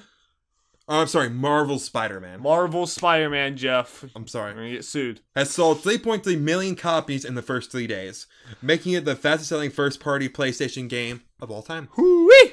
Which broke the last record holder, God of War, from April. So Sony's doing pretty good recently. Yeah, with their first-party titles. Yeah, 3.3 million copies in 3 days is kind of buck wild. That's insane. And it came out at the beginning of the month, and so what I'm saying is Spider-Man's going to probably be number 1. Unless there's like, I don't know, FIFA or something, I don't know. Even yeah, it's multi-platform, but whatever. It's going to be way up there, and the thing is, I think Spider-Man is going to be selling like crazy in March of next year. Like, I think Spider-Man's going to have some crazy legs. Like God of War sold really well, and God of War is going to go down. Is selling insanely well, but I really think Spider-Man is going to dwarf that. Like, I think Spider-Man is just going to keep selling and selling and selling and selling. And selling. I mean, even God of War is like, so Spider-Man definitely like, so it kind of, I mean, we need to see how the legs are for Spider-Man, but it seems to be going potentially like, I think a lot of people thought God of War would have the better review scores. Yeah. And probably be remembered as the better game. But Spider-Man will sell more and still be a great game. It has that Spider-Man name, and it's a legitimately good game. That PS4 first-party staple. It's going to sell. It's going to just keep going. It's going to... PlayStation 4s are going to sell. So, I think unless there's a game I don't know Insomniac did, or one Ratchet & Clank game sold crazy well, this is definitely going to be their best-selling game. Yeah. I would also bet that this is... Like, the MPDs are about to read are like August. I would bet that in the September ones that PlayStation 4 is the top selling console because of Spider-Man bundles. I would probably bet that. Oh yeah. Thanks for reminding me. Important note. This does not include sales from bundles. Wow, yeah. Yep. That game is going to be insane. Yep. Okay, so let's get to the NPDs, Darby. Let's do it. Let's get to those NPDs. Number 1, to the surprise of no one that remembered that this game came out this month, Madden NFL 19, not including PC digital sales. Number 2. This to the surprise of everyone. Yeah. Maybe. Monster Hunter World at number 2, which... If you don't remember, this mainly has to do with it coming out on PC, on Steam, this past month. But still, that is still awesome. Like, in a month where there's, like, I mean, there's a number of other big things, but, like, yeah, for Monster Hunter World to be back up to number 2 and, like, that many people to be buying it, and, like, people 7 months after it came out. Yeah, and the PC version, like, you didn't know how many people were going to wait for and how many people, like, it sounds like it's been doing really well on PC. A really big surge. So, yep. Good game. Number 3, Tom Clancy's Rainbow Six Siege. If you're wondering why in the world is this high, it's because it had a free weekend. Nah. And sales and that kind of stuff. So that's why. Makes sense. Next game, Grand Theft Auto 5. Number 4. Number 5, Mario Kart 8, not including digital sales. Number 6, with only like 1 day on sale. Naruto to Boruto Shinobi Striker. Don't underestimate the anime nerds. Yep, and especially since this game doesn't look particularly great. It don't matter. I know I'm saying this even though I'm planning on getting Jump Force. But this game looks kind of bare bones, if I'm being honest. Looks like there's not much to it. It kind of looks like a... I don't think there's like a story mode or anything. It's just you go in and do the mission things. Like there's not much variation. They know they don't have to try that much stuff. Yeah. Okay. Number 7, God of War. Hanging on. Yep. Up there. Number 8, Call of Duty Modern Warfare 2. Now, if you're wondering why that's up there, it's because apparently it was released for backwards compatibility on Xbox. Which was enough to get it that high. I mean, I love that game.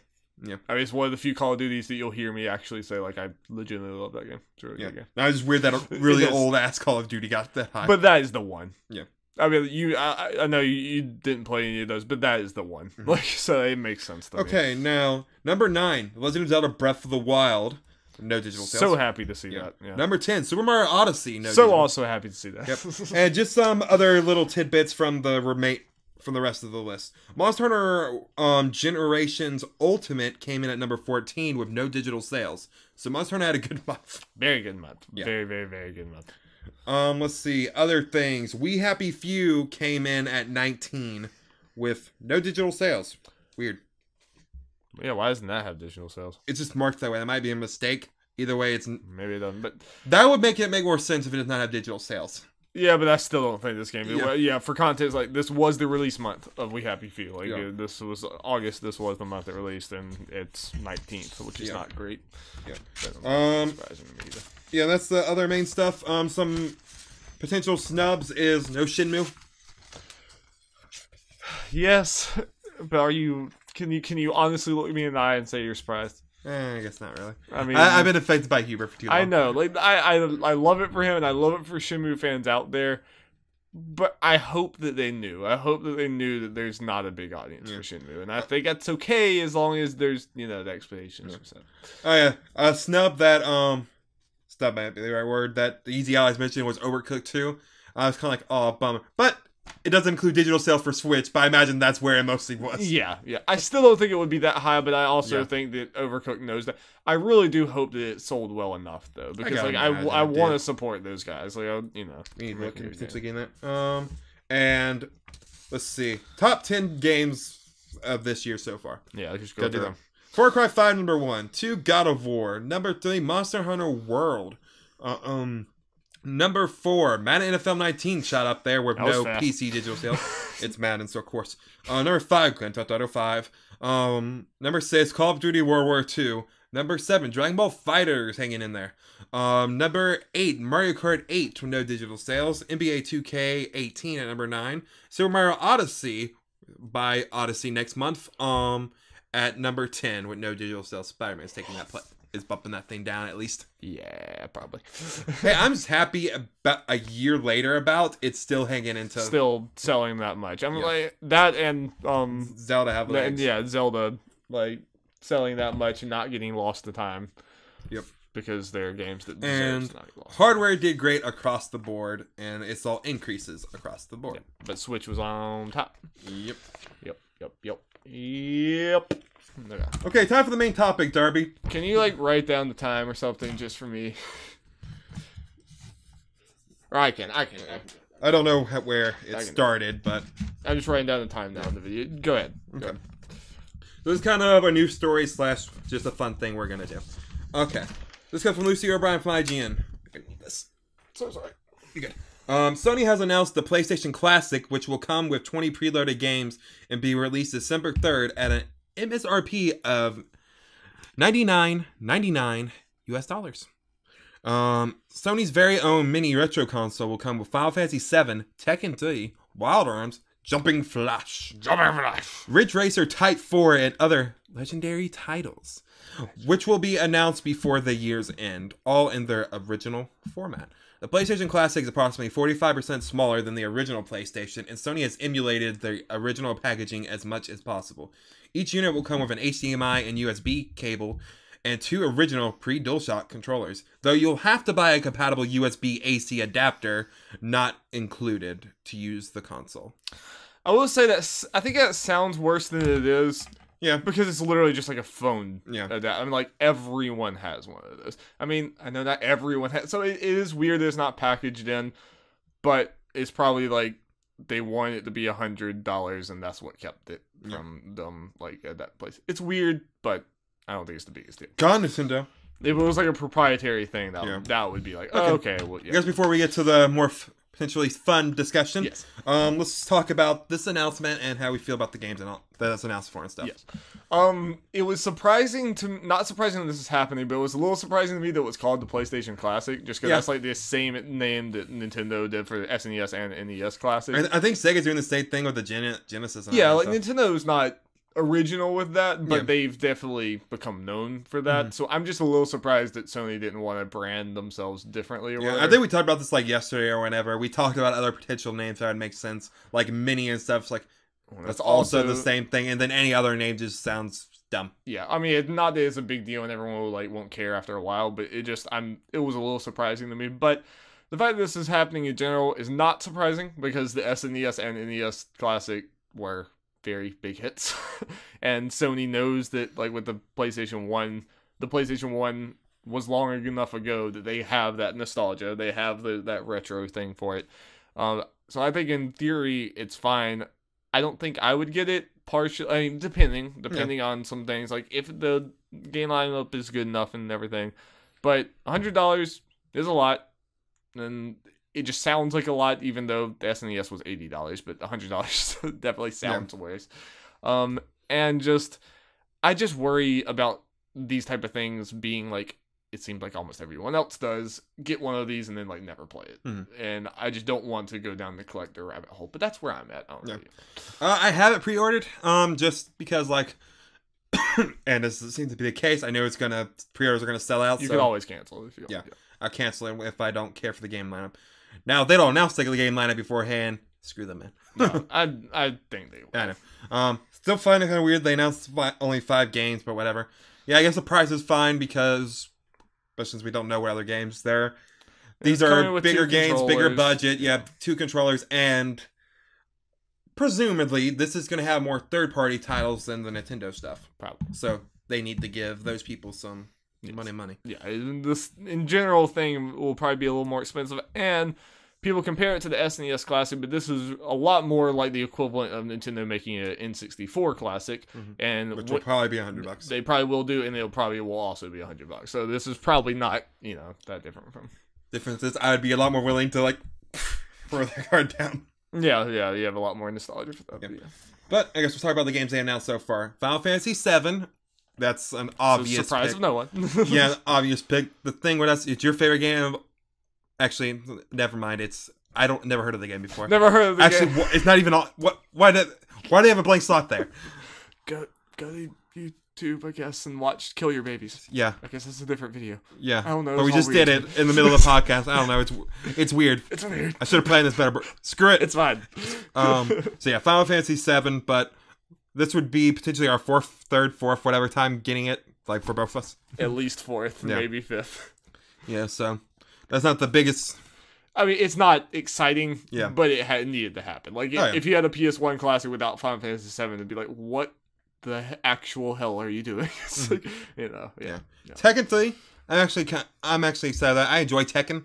Yeah. So playing an old school Tekken game would be fun. Old school fighter would just be fun. And thing. again, 2 controllers, and the fact it's not a DualShock. We can only use the D-pad. Yeah, the D-pad is fine because it's a 2D fighter. Yes. So that'd be cool. That'd be fun. Wild Arms, I've heard good things about that as far as they being an RPG, so I'd be willing to try that out. Yeah. Jumping Flash is an 3D platformer that predates It's Mario 64. And that usually is a bad sign. That usually is a bad sign. And then Ridge Racer Type 4, which is the racing game. Ridge Racer. Yeah.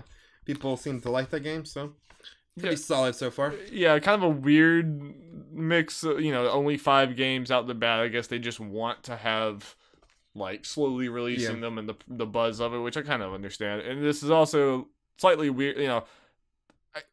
I guess just they knew that Final Fantasy VII would be the biggest thing talked about, so they didn't want to drown it out with like other big things, and they want to be able to later on say like, look at Castlevania Symphony of the Night and have like more headlines. All right, we'll get to that in a minute.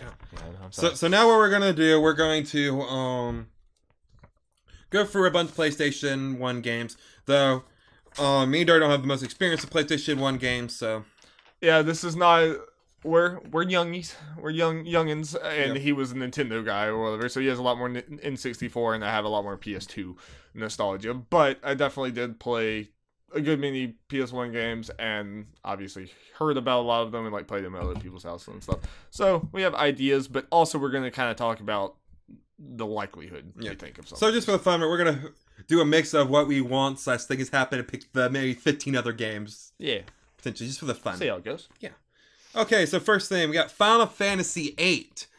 I don't think this is likely at all because it's snubbed to even going on the Switch. Yeah. And there are only 20 games, so... They don't show Final Fantasy VIII love in any other respect, so I don't know why they would start here. Yeah. So, I don't think that's likely, and yeah. I'm interested to see if they even do have any games that are from the same series. Yeah, they double up. Yeah. I think if they do, Final Fantasy is a good bet for them too, and I think it's obvious that it would be 9. Yeah, 9. if they're gonna have another I'm gonna put a one. maybe for 9. Yeah. What do you think? Like, where would you come? Do you think that they would just keep it 7, like keep it 1 per series, or do you think they would double up? I think it partly depends what else they can get. Like, if they can get enough stuff to fill out the thing without doubling of Final Fantasy, they will. Though I will say, an exception to the doubling of Final Fantasy, I think, is Tactics. I think that one makes sense to double up on. I hope they would make an exception there. Honestly, I think... I'm going to put, like, a check for Tactics. To be honest, I think it would be... And maybe other people would disagree, but I think it would be cooler to have 7, because they already have it, 7 and Tactics, than 7 and 9, because 7 and 9 are so available everywhere all the time, and they're like already so well known and stuff. Plus, do you really need to show off how much you're gonna snub 8 again? Yeah, I know. Yeah, that's it. But Tactics, I feel like, is a game that has gotten a lot less attention when it deserves more and stuff, and that's a game that you could have a lot of people coming back here and experience. And I know that's not exactly what this is for. This is kind of a celebration of what you did play back then. But I don't know. I think that. Personally, that would be a little more exciting to have Tactics. I feel like it makes more sense, and I'd be willing to bet if there is another Final Fantasy game, it'll probably be Tactics, just from the sake of it makes the lineup of games look more diverse. Yeah, variety. Yeah, I agree. But I don't really... I could see that happening, but other than that, I don't think we're going to have double ups. Yeah. I think it's going to be pretty much 1 per series, but I could see that happening. Yeah. Okay, next thing. Tony Hawk's Pro Skater 2. Now, this is a game I know people want on. This is like one of those things. As far as desire for the game and it making sense, 100%. It wouldn't make sense for it to not be on there. But the thing that the catch is the licensed music. There's so much licensed music in Tony Hawk and all the Tony Hawk games, and that's what makes it so hard for them to port it anywhere, much less on this special PS1 thing. There's a lot of different licensing things you have to deal. Not saying that they wouldn't potentially go through that. Yeah. But it definitely hurts the chances. Yeah. But maybe for now. Those games are fun though. And that would be an obvious one there. I would say probably not. Yeah. I would say that I think the licenses things will keep it from being there, but I hope for other people. For the Tim Gettys of the world. Yeah. Okay, I'm just going to say this now because it popped in my mind. I'm not including Ape Escape in this list because the DualShock is required for that game. Right. And it's not a DualShock controller. DualShock happened during the PS1 life cycle or whatever, but these controllers don't have that. So that would kind of be crappy if they put Ape Escape there and made you buy something separately. Yeah. Therefore, Plus, I said you can't put any more peripherals on it. That was an announcement, so you can't even put like. There's no way to put a DualShock on there, so. So can you not put additional controllers either? You just have the 2 and that's it? I believe so, yeah. Yeah. I mean, I don't even know if there's even... How many controllers could you have Crash Team Racing in the original? I don't know, probably like 2. Probably just 2. Okay.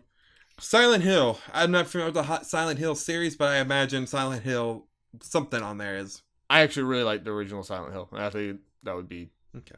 I think it's a... I would be shocked. Yeah. I'll put that at... I'll put a little check by that, like, because that seems like a good, likely one. Yeah, I mean, everyone loves it. Yeah. I would be really surprised if Silent Hill was not on there. Parasite Eve. It's another one that I would like. I want to play Parasite Eve, and I think people like Parasite Eve a lot. It's a very weird game. Yes, but I think that it's very indicative of the original PlayStation. Yeah, I don't know. Do you think it would be on there? Maybe there. I'll put maybe for Parasite Eve, but so then we can discuss the other maybe. It's a super weird game though. Chrono Cross. I think it has to be on there. Yeah. Right. I mean, like, I know it's not as big. It's not as like talked about as Chrono Trigger, but still a super good game. Yep. And even though Trigger was like, I think Trigger was ported to the PlayStation eventually, but Chrono Cross was the one. I don't know if people like that version, anyways. The Trigger PlayStation one. Right. Yeah. So that would be a weird thing to celebrate. Like, let's celebrate the version people didn't like. Chrono Cross was the one that was like just PlayStation. That'd be something PlayStation had over Nintendo though. They got Chrono Trigger on this classic, but not the SNES classic. Oh, did it not end up there? I remember people talking about it. Did it not end up on Chrono Trigger on the SNES? Yeah. No. Okay. I'd be playing that probably. Yeah. That would go right up my list of. Yeah. So Chrono Cross would be huge. Yep. Chrono Cross would be. I'd be up for it. Yeah. Legacy of Kain. I know this is like an old like 3D adventure game that people really enjoy. Yeah. I think we've learned that it was made by Crystal Dynamics. Yeah, very interesting. I don't think of Crystal Dynamics for anything other than Tomb Raider. But and we'll talk about this. And when I was doing my research for the games like this, I saw a lot on like top PlayStation 1 games list. So I think this could happen. Yeah. I don't know.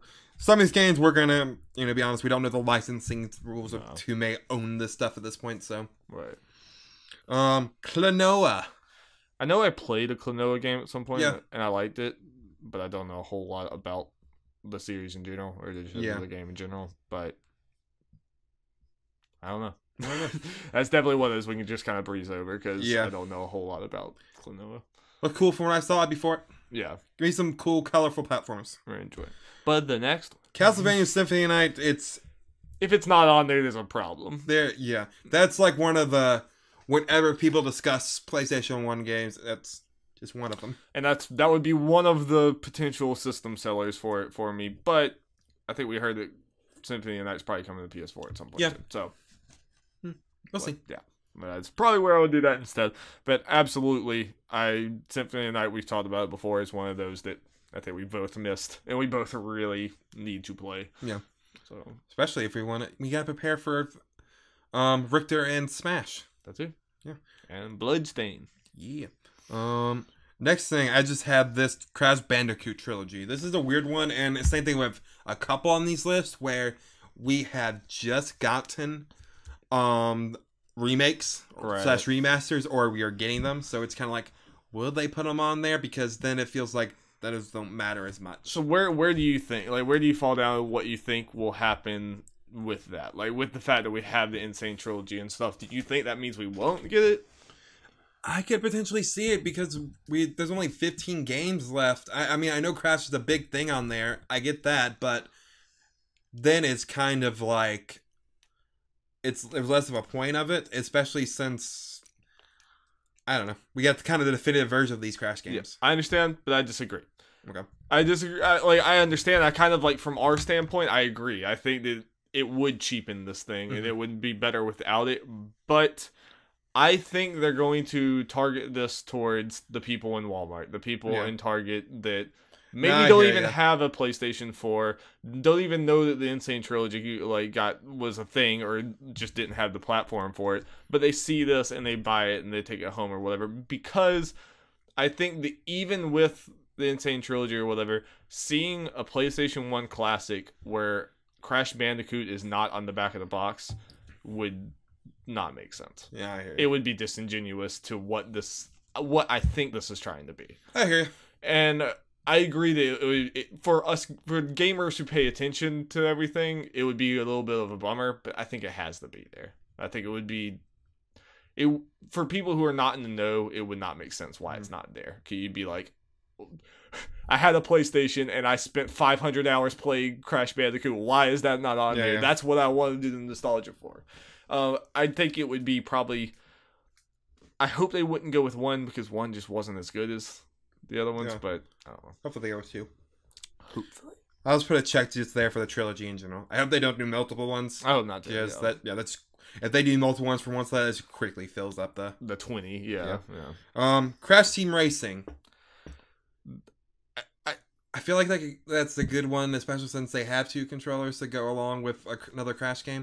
One of the big sellers, because you're going to have some RPGs and other stuff like this, and this is one of the big ones you can be like, hey, play the 2 players. You know, this is a big seller. I'm going to check something real quick as we were.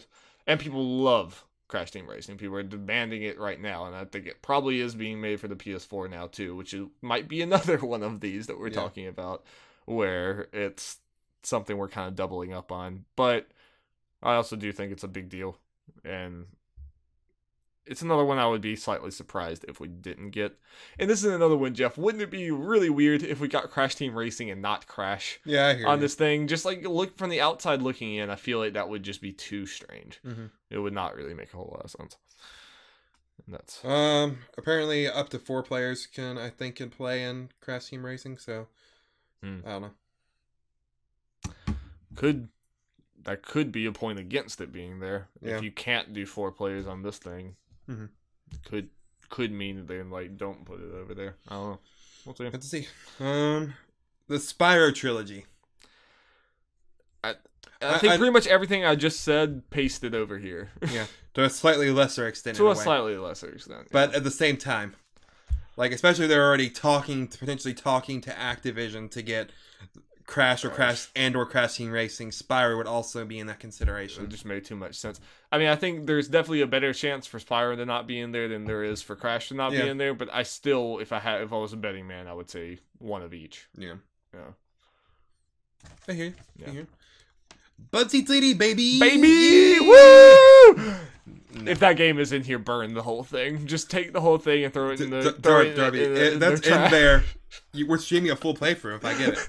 God dang. For the memes. Do it for the memes, Sonny. Yep. Next thing, Metal Gear Solid. I mean, yeah. I think that's another one like Symphony of the Night. If it's not in there, especially if they would something's wrong. You would hope there would be content Konami's like, if they're getting one, might as well go ahead and get the other. It is 100% in there. Yeah. What's gonna suck is because it doesn't have DualShock. Yeah.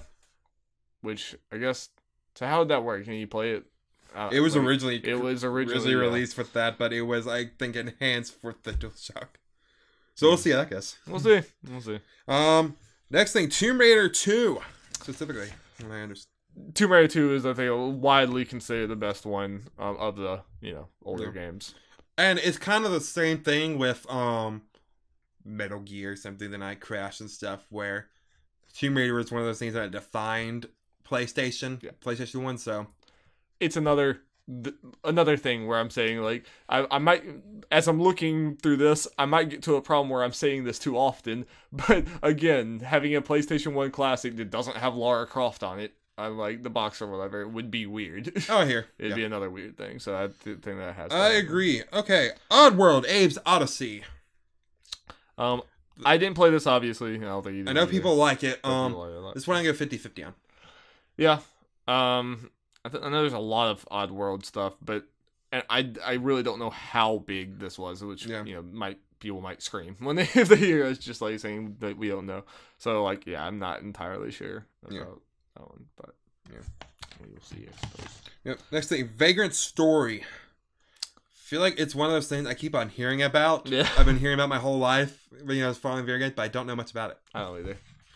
So that's another one that you can probably move on. Suikoden 2. Suikoden 2. This would be... It's... The thing that worries me about it is I feel like Suikoden is kind of niche. but that niche loves it, and it's like a classic. It's like they're classic games. And I think Suikoden 2 thing. I think that could be one they throw a bone. Yeah. Like I could see you don't want to have just the commercial hits and just the commercial like things like that. So I would. I mean, but they put Jumping Flash in there already. Yeah, I can see Suikoden 2 being. Gran Turismo, yeah. Yep. Thing is with that, especially Craft Team Racing on there, then that's 3 racing games. But Gran Turismo has to be on there. Then again, we're putting a lot of like JRPGs in there, so I think it's fine. Yeah, I think it's fine. Okay. Parappa. Now that's one of those same things with the other ones with Crash and everything. It's like they just re-released this and everything, but at the same time, yeah, it didn't even do that well. Yeah, but Parappa was one of their big deal. One of Sony's like owned mascots. Yes, that they actually still own and stuff. Yeah, yeah. So do you see it on there? I mean, I can see it going either way, but I feel like the it being a Sony first party gives it a little more of an edge than some of these games. Like I'm seriously just wondering if we and a lot of other people might overestimate the what's being ported and stuff, because I really do think that this is not necessarily targeted for us completely. Yeah, I think. I know. Yeah, so things like Parappa I think need to happen on there. However, maybe the next one is not Medieval, not iconic enough. Yeah, I don't see Medieval. I like with how we're already getting cramped for space here. I don't know if Medieval. I don't know if we need put another. A maybe. I think there's a maybe, but that's just mainly because it's a first party title. Yeah, which makes it next easier. one, Twisted Metal. Yeah, I gotta imagine. Yeah, I think so. It's a first party thing. People love Twisted Metal then, and that will be another seller. That will be another big thing where it's like, holy crap, Twisted Metal's on here, because Twisted Metal fans love it, and we just it has not been treated well in the last few years. So we would have fun with it. Yeah. Oh yeah, Twisted Metal's dumb fun. Now, one of those where it's like probably Resident Evil. It does the whole thing again of, well, we're getting a remake and everything, but this definitely be one of those cases for where, like you've been saying, they probably don't care about that. It'd be weird if they don't have it. And there would be some of the selling point, like I almost think that the remake wouldn't matter that much just because remake is a different game pretty much. Like with this, right, you get to play the classic. You're playing like the OG Resident Evil 2, which will have its own like merits. Because you get, you're looking back in time. Now, something I'll need to maybe potentially decide if 2 is on there and I get this. Yeah. No, I'm potentially saying 2. Yeah. I'm gonna play the original remake. I'm planning on it before 2. I wonder if it'd be hard to go back. No, I wonder if after I do remake, I play this. Yeah. Just to get some more in there before I go to remake 2. Because regular 2 is not long. Yeah. And it's like, 6 hours or something? Something like that. Sounds right. Yeah. So that would be pretty cool to just ride straight from this into this and immediately see how everything I don't keep on saying this, but I was going to say, let's say if I get this and 2's on there, especially if I already play remake, let's stream just a full playthrough of 2, just us sitting there. That'd be cool. Yeah, that'd be cool. Tank controls. Get Jacob on there. He loves that game. Yeah. But I think Resident Evil, one of the games, is a shoo-in. Yes. Bushido Blade. I don't particularly know why I put it on there. I think people like it, and we saw it on. I mean, like, I don't know much about this. Could be one of those more niche things they just throw on there. Yeah, but I'm not gonna say. There's gonna be a few of those. We just don't know which ones. Yeah. Next thing, I feel pretty good about this one. Xenogears. Do you feel good about it? I feel like Xenogears is one of just those kind of. Not say obviously not the Final Fantasy stuff, but I feel like this is whenever I hear people talk about PS1 era RPGs, this is one of them. Yeah. And it is owned by Square. Right. Or at least it should be. Think so. Unless something changed. I mean, let me put it this way. Monolith Soft doesn't own it. Right. So, I feel like, especially if they're already talking about Final Fantasy. It makes sense. Yeah. Yeah. I'd be all for it. I've heard a lot of great things. Be a cool way to go back to it, yeah. Yeah. Next thing. I saw this a bunch of best of lists. Rayman. What do you think? What do you think about Rayman and this type of thing? Like, this is one of those things where I don't know, I guess, how people really felt about this game as a whole. I can see it going either way, just because it would be one thing because it's a 2D platformer from what I've seen. Variety, and it is a character that's still not the biggest character, but pretty relevant today. Yes, increasingly less relevant. I feel like just Rayman, but at least one people would recognize. Yeah. I'd say, and it looks like it has an art style that at least somewhat holds up today. Yeah, I'd say it's about It's a Maybe. toss-up. Yeah. I'd say it's a toss-up. Now, next thing, Wipeout. Wipeout was huge. Like, Yeah. Wipeout's huge for the PS1. I know that we have a lot of these driving games and stuff, but I do think Wipeout's a big enough deal to be on there. And I think people would be asking where Wipeout is if it wasn't Yep. on there. I think it's another one of those. Tinshu.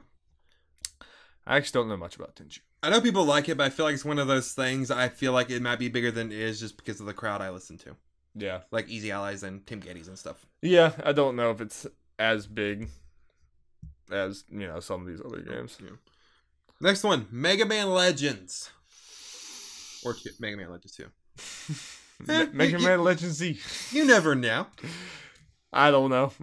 Like, is Mega Man Legends, like, thought of as... I don't know. I don't know much about Mega Man Legends. I just know it's very different, right? Yeah, it's a 3D Yeah. thing. I don't know if that's going to have the nostalgic hold that everything else does, and I might be completely wrong. It's a Mega Man game, It's a Mega Man game. All right, they'll probably already be talking to Capcom for Resident Evil. Probably. You never know. You never know. But it maybe. Dino Crisis. But Dino Crisis! Speaking of Capcom. It would be cool. Yeah. It would be, like, dumb. I'd love it. Dino Crisis. Put a maybe there. Dino Crisis is fun. Yeah.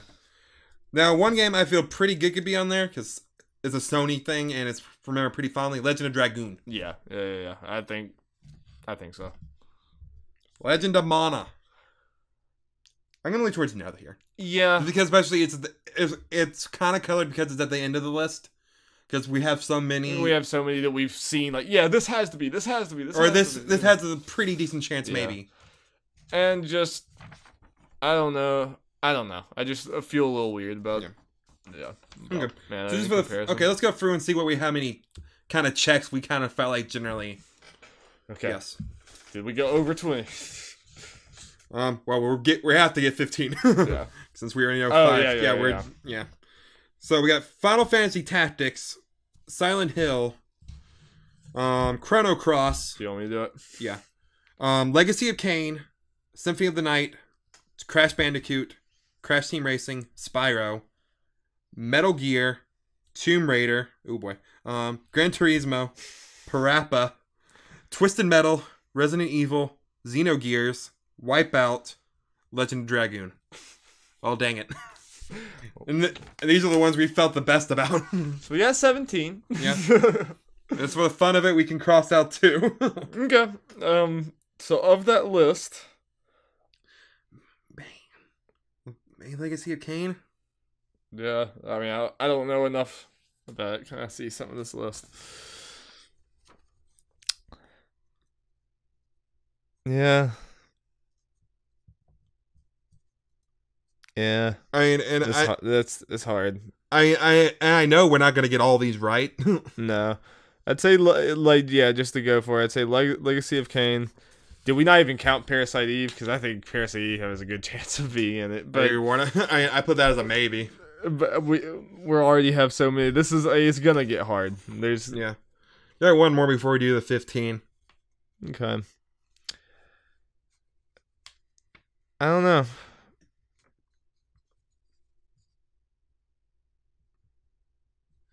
Man, Legend of Dragoon might not make it, but we'll see. I feel like this is one of those things that it just might get boosted above because they just have the rights to it. Yeah, it helps a lot. I mean, and the Crash Spyro, all that definitely makes a big difference. That might make space up for like 3 off this list if they don't even get one of them. But I think they are, and that's where I'm different. I just don't even know if they would do this if they weren't getting that. But they learned from PlayStation. But at the same time, Nintendo didn't have Chrono Trigger, and that seems like that's true. Makes way too much, So who knows? Who knows with this? And I'll just leave that as it is for now. That's good. So general idea. So these are the ones we kind of think will be added onto the already list of Final Fantasy 7, Tekken 3, Wild Arms, Jumping Flash, Ridge Racer Type 4. We're thinking decently likely. Obviously, not all these are going to get on. Yeah, Final Fantasy Tactics, a Silent Hill game, Chrono Cross. I see Chrono Cross not getting on there.